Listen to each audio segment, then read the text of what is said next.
Avec la sécurité sera l'un des sujets majeurs de la présidentielle, avec le pouvoir d'achat, le pouvoir de vivre comme on voudra. Rétablir la sécurité, rétablir la République aussi. Oui. Et s'armer contre la menace islamiste qui est le nouveau totalitarisme du 21e siècle. Et là encore, le gouvernement ne fait pas ce qu'il faut. Il y a des djihadistes qui vont sortir de prison. Chaque année, il y en a plusieurs dizaines.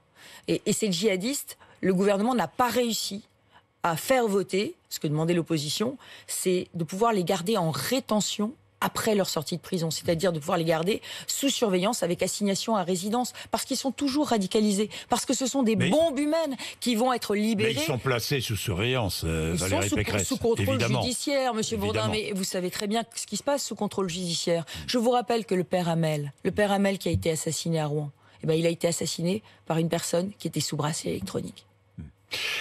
Valérie Pécresse, j'en parlerai avec le ministre de l'Intérieur qui sera mon invité mercredi matin. Mais je repose Son ma problème, question. c'est la justice au ministre de l'Intérieur. Il met des policiers et les policiers se font agresser. Donc c'est un bon ministre de l'Intérieur et il y a un mauvais ministre de la Justice. Non, c'est pas ce que je dis. C'est une politique générale. Non, qui est... bien évidemment, on peut pas jouer le ping-pong. Ça c'est la gauche. Ça c'est François Hollande et Christiane Taubira.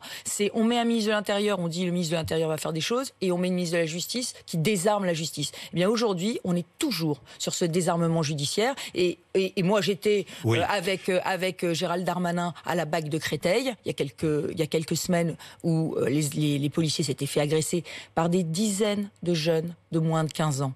Et je l'ai vu, lui aussi, un peu désemparé, quand on lui a dit que certains de ces jeunes étaient déjà connus pour des faits depuis un an, transmis à la justice, depuis un an. Qu'a-t-il dit ? Il n'a rien dit. Que voulez-vous qu'il dise ? C'est l'impuissance publique. C'est cette impuissance publique qui sera au cœur de la présidentielle. Et il faut y remédier. Et pour remédier à l'impuissance publique, il ne faut pas faire des beaux discours, il faut faire des actes, poser des actes.